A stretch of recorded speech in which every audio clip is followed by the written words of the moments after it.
We're live. Hi, everybody. Back again at the wrong time, 12:30 in the afternoon, but that's okay because we're here with Nathe, and Nathe is it's in the afternoon in Portugal, right? Early evening, late Early- afternoon, but Okay. it's easy. Yes. Anyway, and he's a sweet, wonderful guest because he said, "It's this your time and I'll be on." You just get it set up for this time. And that's so nice. And I'm going to do the psychic profile, but I'm going to give Nate a chance to give his elevator speech on who he is. Oh, I don't know how much of an elevator we'll be taking, but I'll give you a little bit. Uh, I'm I would describe myself as a card reader before anything else. I love Mm-hmm. cards. I've always read cards. That's probably in one of your questions. How did I get started in all this? Mm-hmm. Reading playing cards when I was 9, 10 years old. Mm-hmm. Um, since then, I've developed my abilities. I obviously get information without cards, of course. I do a bit of mediumship. I do um, a lot of readings that are either very open-ended or very specific questions. I like specific questions. I That's something that I have a kick out of Mm-hmm. doing nation on very specific questions. I really enjoy that kind of stuff. But I also like the spiritual topics. I was born in France. You can probably guess from my accent, but I'm also American. I lived in the US 20 years. Um, I'm in Portugal now. This is what I do full time for the last 5 years. But I've always read, and I've always not just read, but like a lot of us, whether you do this or not, Mm-hmm. gotten really lots of synchronicities, key moments that really keep you on this track, even in moments when you're doubting or you're not sure. I always got like clear messages on doing this. So I have a YouTube channel. It's called The Third Wish, and I enjoy doing personal readings and also looking at current events. Yes, you do current events. I only do current events on Sunday morning. Okay, Otherwise, I avoid them like the plague because I used to be a political consultant, and it's really hard to watch this stuff. it is. It is. And I know how it can strip your soul out. So, but that's why my oldest son is a political consultant. You almost met him. He phoned just before he came on, and he works for Democratic candidates. So, Okay, that's makes us feel better. well, I my kids know they wouldn't be allowed in the house. So, anyway, being allowed in the house, we're going to start on the 20 questions. And if you these questions kind of lead one to the other. So if you fill one in, I don't read that question again. I just skip over it and go. Okay. When did you first realize you had psychic abilities? I really started to get messages like I was saying when I was 9 years old, Mm-hmm. getting messages through the playing cards. Mm-hmm. And I was starting to make sense of them, telling my family, friends what I was seeing, and they were validating what I was seeing. And so that really gave me a validation that I had a passion for it and then I should Mm-hmm. continue this.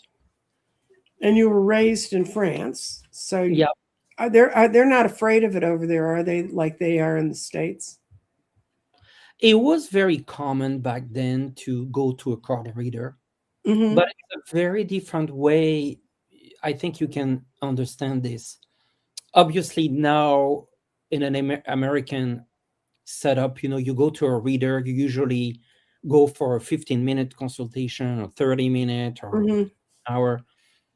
But back then, and it's still the case now, I would say in Europe, you go for a consultation, the reader tells you what they see. It can last 30 minutes, it can last an hour. They just tell you what they see. You pay for your consultation. So it's more about not the time, but the reader giving you what they get. Right. Okay. And then was there a single aha moment when you said, this is where I want to go and this is what I want to do, or was it just gradually built over time? I felt like it really built over time because there was nothing like extraordinary, but a series of interests that builds up on each other and getting more fascinated as I kept going. Yeah. Okay. Did you notice, well, you said you had experiences as a child. Were you chastised for that or was it accepted? Accepted. Okay. I remember my dad, which is kind of an interesting aspect. I was aware, like he was very open with us in the family, that he was going to a reader, which I found very interesting because in my clients today over the last years, I would say 90%, 95% of women. Oh, yeah. And so to have, like, back then, like 40 something years ago, a man going to a reader, I think that was quite interesting. Yeah. Yeah. And when I worked psychic fairs, they were always on Saturday and Sunday, and they were always on the football weekends when husbands would be home anyway. So I always attributed it more to that. But you'd occasionally get a guy who'd wander in, and I have some friends. I had a friend who decided to stop and get a drink at a hotel here in Dallas, and on his way home, and he walked in, and they were having a psychic fair. And so instead of going to the bar, he went into the psychic fair. And he sat down, and the person looked at his cards and said, I hope you're ready for some really big life changes. And he thought he had his whole life worked out. He walked into work the next day and got fired. But he said it didn't scare him about readers. It scared him about bosses, but didn't scare him about readers. How have people reacted to you as you've grown up and as you've learned to live with the skills you have? How have they reacted to your experiences? There's like something that I still remember today. When I was a teenager, like, I don't know, one of my classmates said, we don't really know what to make of you. You're not really on the earth. And it's true. It's true. But I didn't realize like it would be that visible. Yeah. Because for me, it was an internal process, not an external process. So that was a bit of a shock. Yeah. That's like when I went to my 50th high school reunion. And when everybody went around the room saying where they were and what they were doing, a guy who was 17 or 19 grandchildren, he got applause. And I'm like, well, I guess, I grew up in a town. It was a town, but it had a lot of rural people that were part of it. And then they got to me. And at that point, I was reading cards publicly, and it was on my Facebook. And so I said, well, by now, you've probably seen on my Facebook, if you're following us there, that I read tarot and I'm a psychic. And they clapped for me. And I went, okay. And then I asked a good friend of mine, who'd been a friend of mine since junior high, and then we'd lost touch through all those years. This is the first time I'd seen her. She's a PhD in psychology out of Vassar, and she taught at the UPenn Medical School. And I said, Anita, why are they clapping for that? And she goes, well, you finally figured out who you are. And I said, what the hell do you mean?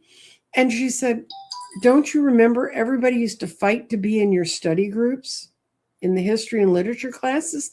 And I said, well, no, I don't remember people fighting, but I remember having a lot of people in my study groups.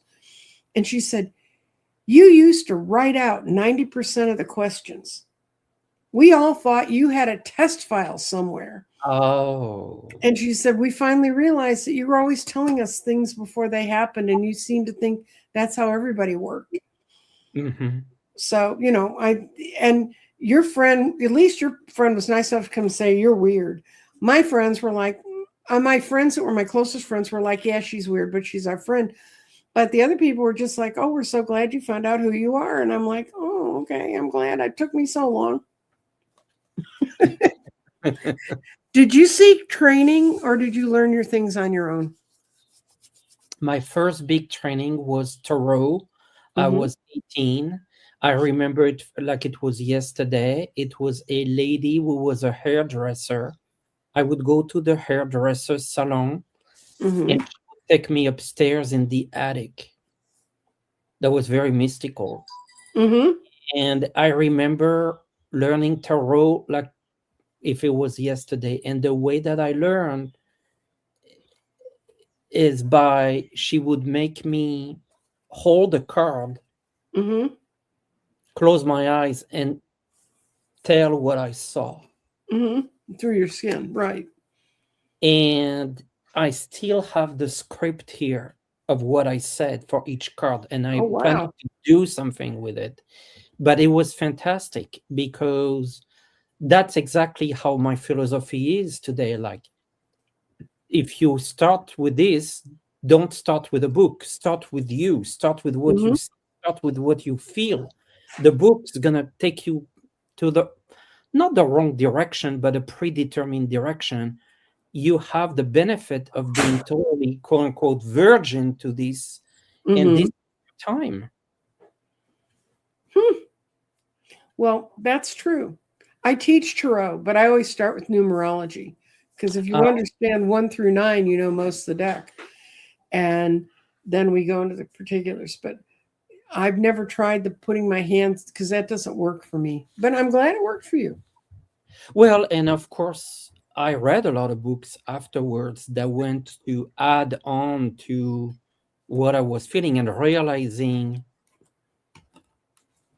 how it's very psychological, basically, because everything I said at that time was saying a lot of things about me as much as it Mm-hmm. was saying about tarot, which is a divination tool, but also a psychological tool. I have clients that are medical doctors or psychologists, and they actually use tarot in their practice. Mm-hmm. And so I found that very cool. Yeah. Oh, yeah. Yeah. Okay. What's okay? So you started with tarot. What other tools do you use, or do you use anything else? Actually, the main tool that I use during personal consultation is the Lenormand Oracle. Okay. I do a little bit of pendulum. I do. I've done a tiny bit of runes, but it hasn't been my to-go tool. Yeah. I like to. I like actually do okay. I do tea leaves and coffee Oh, reading. cool. Yeah. Yeah. I went to Istanbul to learn, like in Turkey to learn, and that was fascinating. Uh, Mm-hmm. mm, I like scrying. I like a lot of divination uh, But tools. Like some of them take too long. If you're trying to read somebody, they don't want you to wait for the waters to still and the images to show up. They want to know now. You know. I know, I So, know. um, you told me you started working with the old hairdresser. Did you have other mentors or teachers along the way? Um, I know that's kind of a cheesy answer, but I actually consider that everyone's a mentor. It's true. That's so weird because I was going to say my answer to that one kind of is every time a person asks me a question, they're making me look at that part of myself and learn.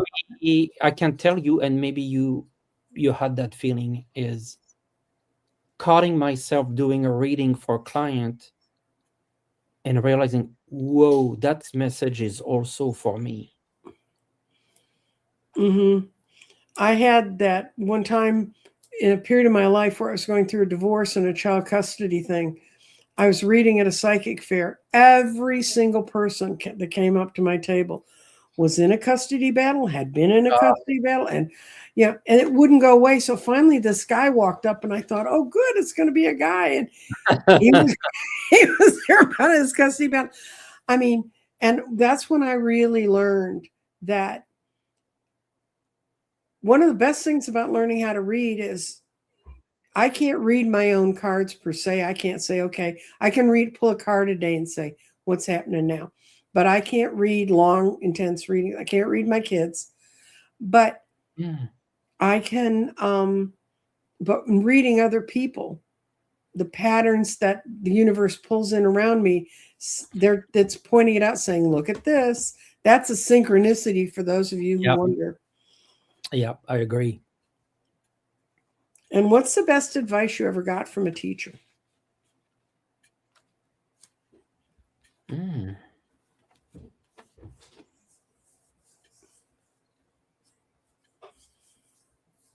A lot of advice. But I feel the one that resonates the most right now is to try. Mm-hmm. Just try. Mm-hmm. I feel like a lot of us, we spend a lot of time thinking of what we want or how to make it happen and our Mm-hmm. goals. But the trying part is very important. It's almost like sometimes we should try before we think. Right. Take action first.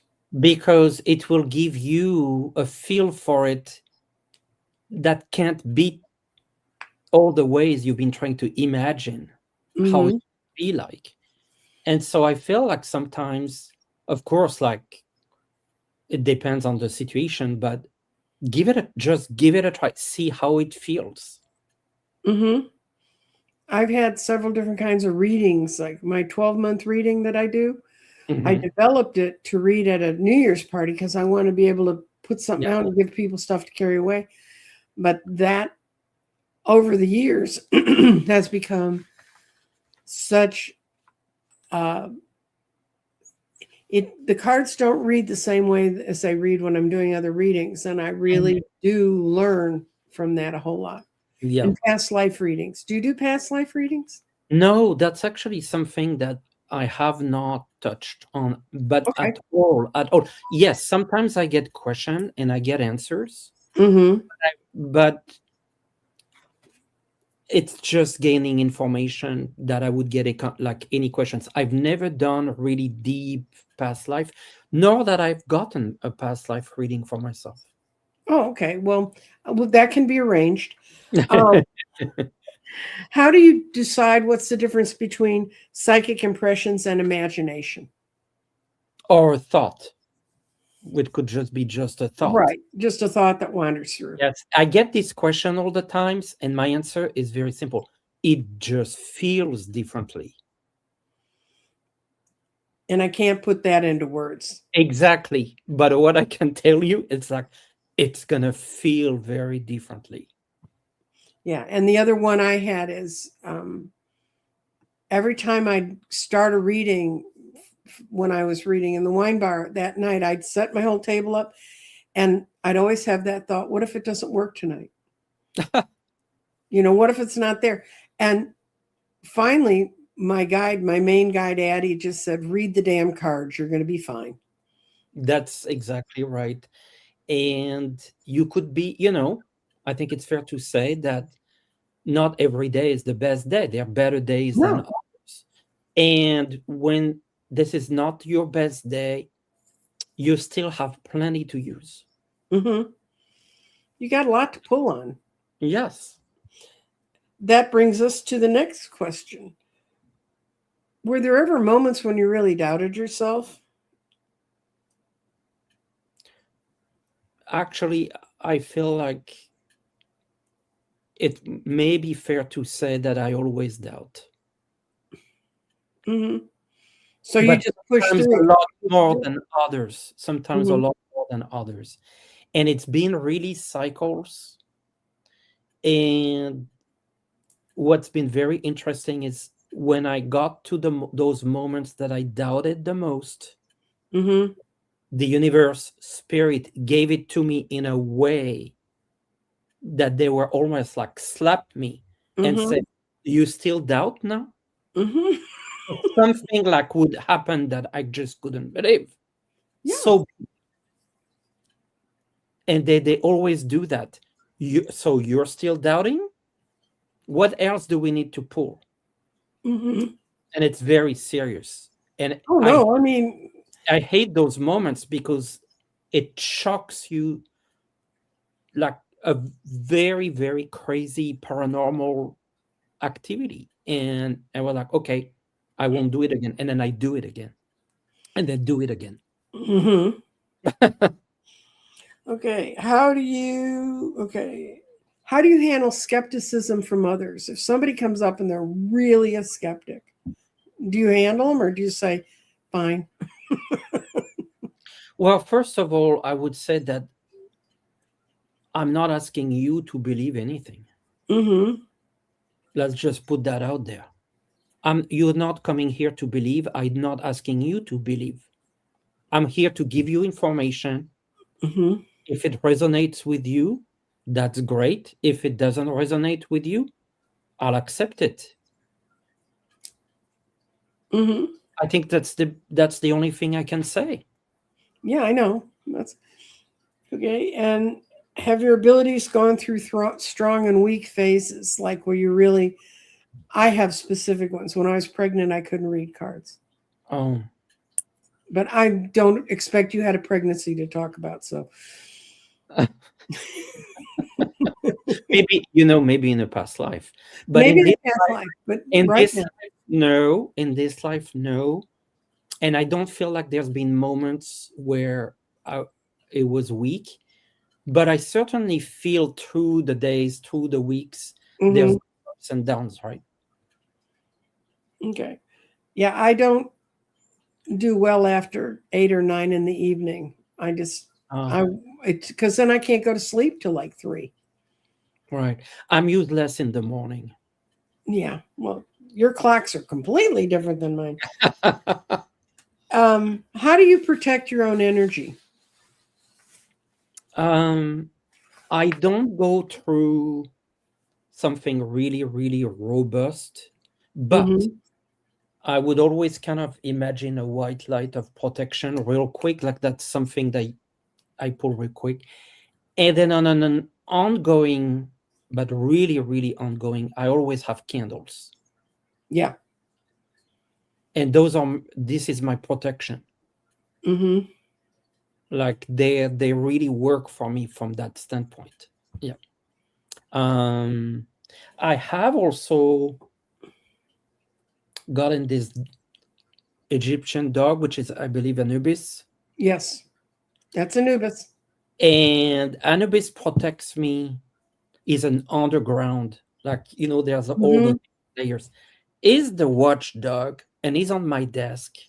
So if Mm-hmm. everyone wants to mess up with me, they mess them up with him. Yeah, that's good, powerful energy to have around you. So you don't have like a daily ritual you do or anything like?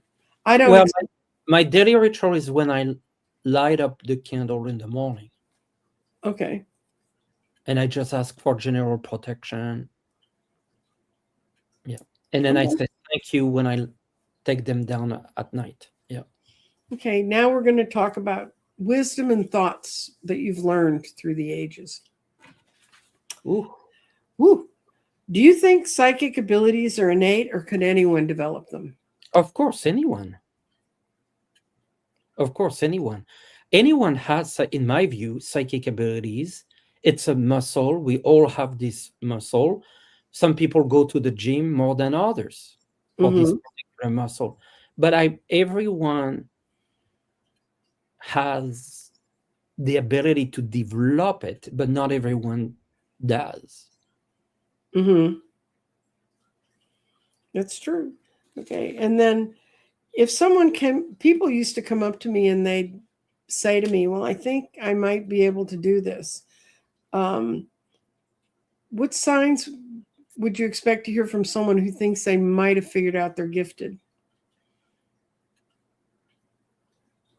Like how I would help them validate that they Right. are Yeah. indeed. Yeah. Yeah. Other than listening to them and just saying yes. Well, actually, I would love to pull a couple cards to see what I see Mm-hmm. in them. And then I would ask them a couple questions in terms of how my question would be, how do you receive messages? Mm-hmm. Just so, to understand how they do it, the Mm-hmm. way they talk about it. Mm-hmm. Yeah. I agree. I kind of try to get them in touch with, well, what do you think you're seeing or feeling or hearing or tasting? I Mhm. know a lot of people that their first inkling that something might be going on around them, it starts with smells, Yeah. you know, and you kind of go through that. But um, how has your work, changed your beliefs in life and death? Well, I feel like anytime you do some mediumship work, it's a validation that the spirits, the ancestors, everyone's around us. That gave me a lot of healing and grief with my grandmother. I was very close to her, and just having a fantastic connection by a reader, but also on my own with her, gave me a lot of faith in the Mm-hmm. afterlife. Um, I am frustrated sometimes to see people coming with not a material question, because I said earlier that I like specific question. Mm-hmm. I don't see any problem having a material question. We live in the material world, Mm-hmm. but every material question, there's also a spiritual question that goes with it, and that is the part that frustrates me a little bit when you're trying to explain the connection, and sometimes people don't see it. Mm-hmm. Yeah, they don't understand that I'm teaching a tarot class, and a lot of what we're looking at is shadow work and Yep. how to look at tarot through the shadow work, and how they don't understand that none of my people in my class, saying this to you guys, none of you are doing this, but I've had people do the poor, pitiful me and how all these awful things just happened to me. And it's Oh, got nothing to do with my mindset. And I'm like, I wish I could play you, but your own voice back to you so you can understand that. that frustrates me. People that say I never have good luck. Right. I'll call them on it now. I'll say, why'd you say that? Why are you programming the world to believe that? And when you point out elements of luck, they still deny it. Mm-hmm. But I'm not blaming them. I feel sorry for them. I want to help them. It frustrates me when I say frustrated that they're missing out on Right. their own life. Yeah. Right. Right. That's one of the problems I have with doing politics a lot, because it puts people get so obsessed with the latest little news story, like the Supreme Court just did something today about voting rights, and people are getting very upset about it over here. And the thing is, you're letting them create your Of course. vibration instead of saying, what can I do in my area to make sure that voting is as safe and secure as possible? You I know? agree. I agree. Okay. Um, What's one of the most powerful readings you've ever done that you feel you can share, that either moved you or the person? Mm.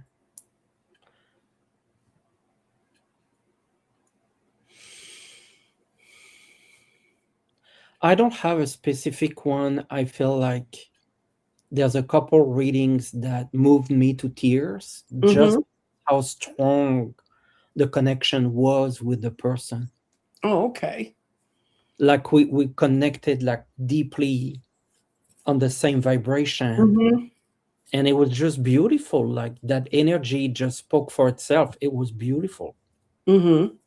I had, though, now that we're talking about it, an experience that actually from a year ago. I I was doing a reading, and it's the first time in my life that I felt, didn't see through the window, but felt the Mm-hmm. energy of a rainbow. Oh, wow. And it was, and there was actually, I found out later that there was actually a rainbow, but I couldn't see it in where Mm-hmm. I was. But I never felt a rainbow before, Mm-hmm. as opposed to see. And that energy, I still can't describe it because it was, I guess, the closest that I would describe it, and that doesn't might not mean much for everyone, but it was close to what I imagined being the energy of seeing, let's say, the Virgin Mary. Mm-hmm. That kind of beautiful love that, and love doesn't cover it. It Mm-hmm. was the universal love, and that really, really touched me. It was a beautiful moment. That is. That's gorgeous. Okay. And how do you deliver sensitive or complex messages? If you lay out something and you say, oh, I see this might be coming, how do you handle that?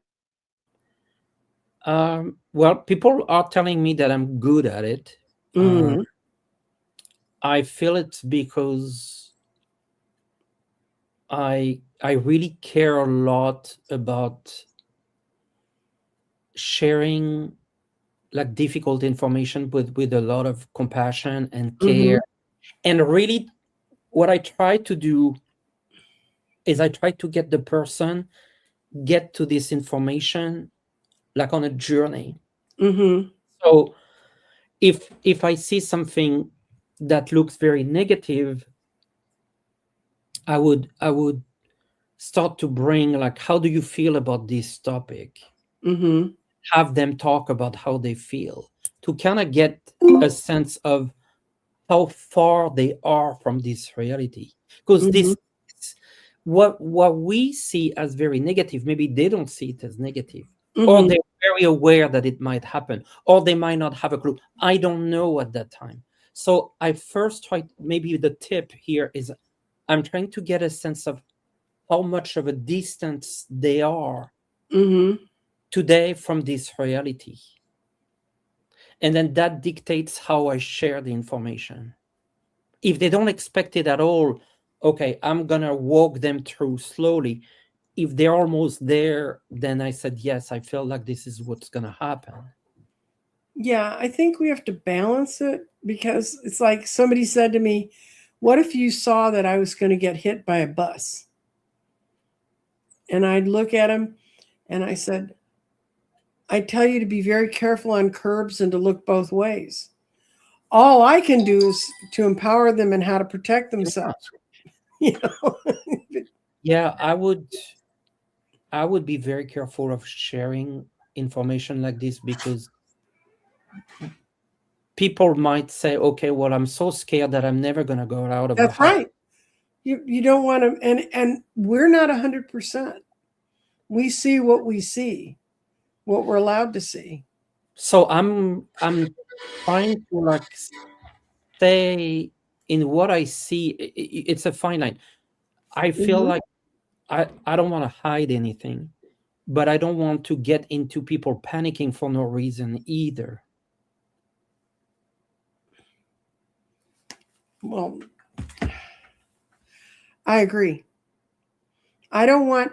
I I would. I have a reading coming up, and sometimes I'll read people. I get a message. Look at this today, and I'll lay out some cards from them. And going, oh, well, this could be trickier than I thought. So I know before I go in, Yeah. how to kind of poke around without, Yes. because you don't want to walk in and say, oh, your husband's packing his bags while we're talking on the phone. No. What advice? Okay, now this is your advice. This is Nate's advice and inspiration to everyone in our audience, which has grown appreciably. We're on at a weird time for me. They're now all going on lunch break and going, oh my God, this has been going on. Go back to the beginning. It's very good. Nathe is very, very good. What advice do you give someone starting to explore their gifts? And like, do you tell them how you started or? No, I wouldn't want to. If they have specific questions, I would of course help them and guide them. But I feel like it's so beautiful being in your own journey that I want them to try. That's what I said earlier, to experiment, but also have fun. If it's done in a way that feels like class, in a very structured, and I feel like, I want them to have fun, to explore, to go on an adventure with this. It's like, it's really go on an adventure. There will always, I love classes there, but classes will always be there, books will always be there. But your first time experiencing these, there's only one. How do you, okay. I've walked in where I thought, oh, I'm really excited about going to this or trying this out or doing something.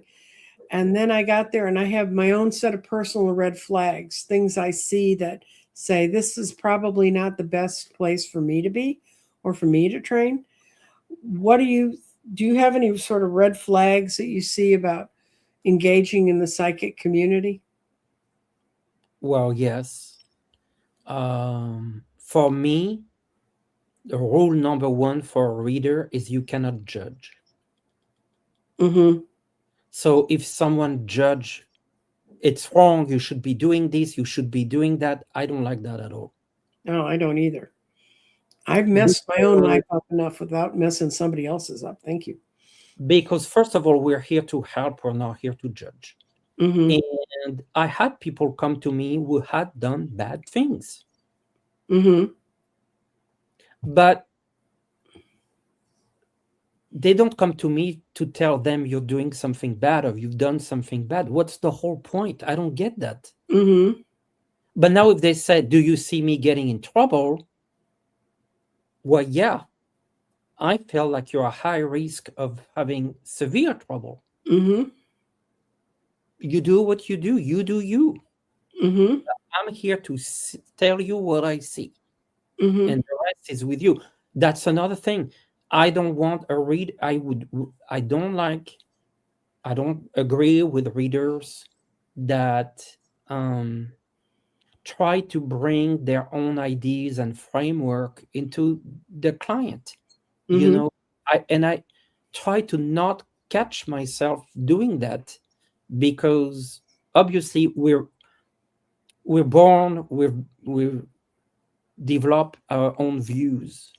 But just because it's our culture, our views, doesn't mean that the other person share the same views. Their view of life, happy life, might not be your happy life. And so basically what I'm trying to say is, as an advice, never assume. Never assume anything with someone, a client or another person. You have a judgment, and that judgment, it's not helping you. I agree. Listen to your own soul. Yes. At the end of the day. And what's the biggest lesson you've learned in your psychic journey? That's a small question.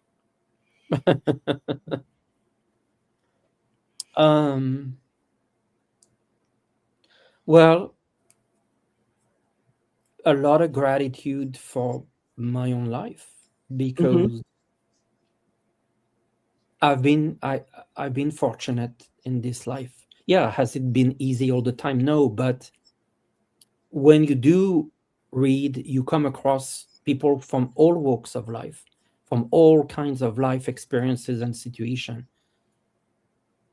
And a lot of people had real struggles.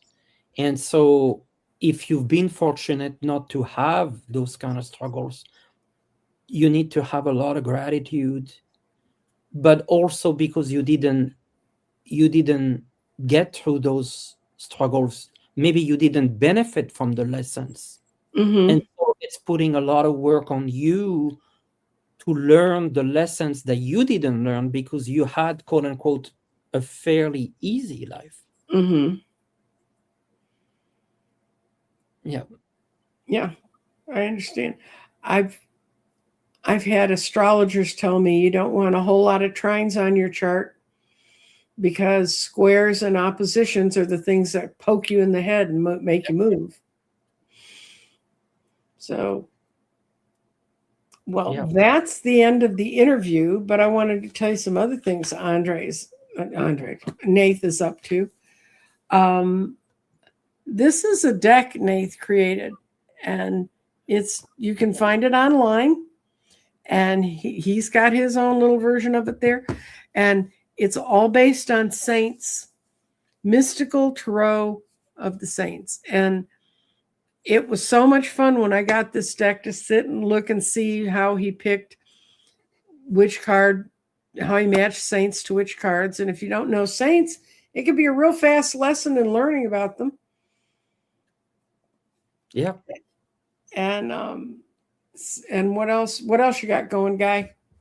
I also, so that was the first project that I've done in terms of cards.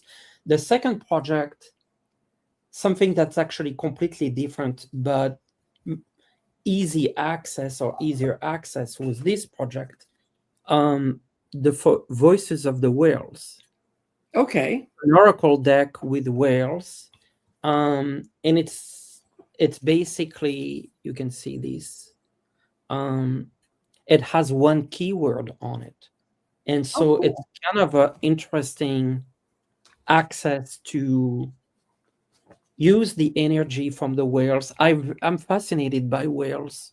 um I'm also fascinated by the saints, obviously, because I was born Catholic and I work with them, Mm-hmm. but through candles, prayers, and offerings and all that kind of stuff. Um, but the animals and the connection with the whales, I feel, connects us with the spirits, Mm-hmm. our ancients, our past life potentially. I mean, Mm-hmm. like, and I feel like we're at these moments where those whales have been living so long that they connect with us and they have messages for us. So that was the whole point of creating this deck.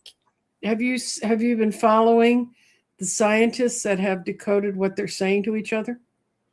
I've read some of that. I've also, I've heard some of it. I've heard yeah, things. um, I actually, it's one of my prediction that there's gonna be, soon we'll be able to have a language that we can communicate with pets. Mm-hmm. I see that, like, not in 30 years, like before. I We're know. gonna there's gonna be exactly like a foreign language, an ability to communicate with animals, human to animal, animal to human. Yeah, my cat doesn't need any words. She has three different looks, and they. No, I agree with you totally. And the other one that fascinates me is, and you can apparently buy these things online. They're little machines. They're little clippers you put on a plant, and you can hear the song that it sings. Oh, I didn't know of that. And I was watching a demonstration on it, and they started to pour water in the plant, and all of a sudden the plant was like giggling. You hear like the water running up I into the never leaves. heard of that. I'll send you the link to get to that. Yeah. I'm fascinated with the studies on water. Like in Japan, I forgot the name of the. Oh, the Japanese guy where they put water in sealed bottles and they'd scream at one bottle and tell it was a little shit and everything. And then they'd have other bottles that they'd say, oh, you're so pretty and charming. And they were kept in basically the same environments, but the energy that we put out towards them changes when you look on the microscope, the microscopic structure of it. Isn't that something? I know. I think that's his work's amazing. And there's a woman who's done a lot of work with water structure in Australia. It's the same group of people that work on how plant life's all networked together. Yep. And they're finding that, you get a message to this part of the forest and it shows up on the other side. And the way they were guided to that was by an old shaman. Well, I'm not sure what the Aboriginal people call shamans, but their shamanistic person was there guiding them on how to place their instruments so they could find the answers. And she had nothing to do with the instruments. So she was just telling them, it's easier if you start here. It's better over here. And I did a show a couple weeks ago with Danny Shea about trees and why you should go hug a tree. And he's an Australian physicist who talks about, he's in that overlap between quantum physics and our physics and spiritual world. Very interesting. Well, we were chit-chatting backstage about the connection between psychic work, intuition, and quantum physics. And I think, is it fair to say we both believe that it will absolutely be explained? Yes. Yeah, I work with a guy named Tim Walter. He's on YouTube also. He's a house healer, and he talks about human attachments. And through all of his dowsing work and all of his earth energy work, and have you been to England? You've been to the British Isles, right? Okay. And anywhere you walk on the British Isles, people have been there since the Ice Age.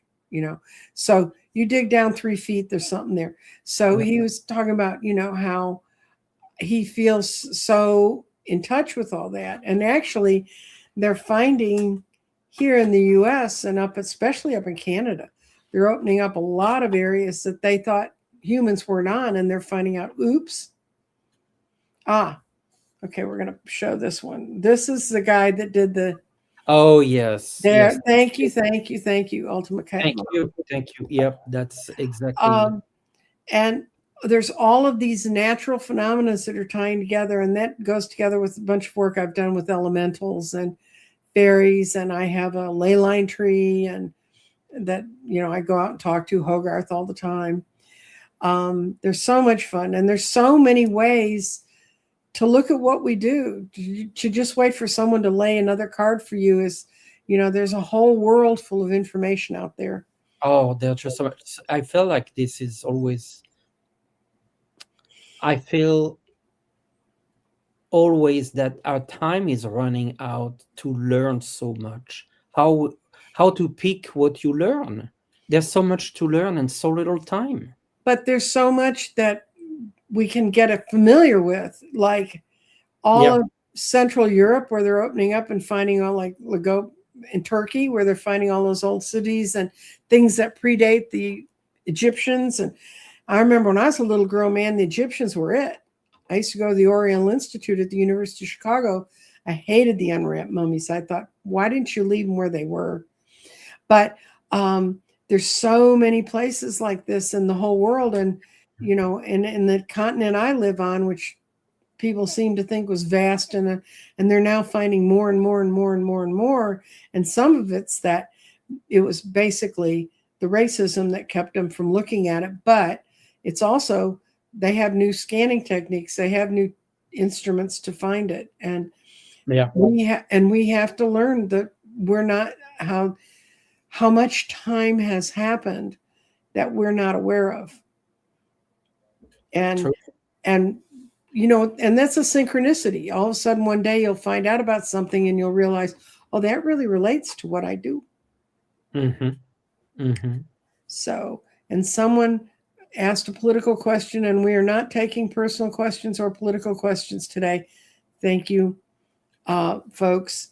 I'm glad you're interested. Try to think of it in a positive direction. And what else you got coming up, Nathe? I have a membership, and I Okay. do a membership show on Saturday, and then I answer personal questions on Sunday. The personal question show is open to everyone, 5 p.m. Eastern, and the membership on Saturday at 2 p.m. Eastern. What's your channel so I can direct people to it? The Third Wish.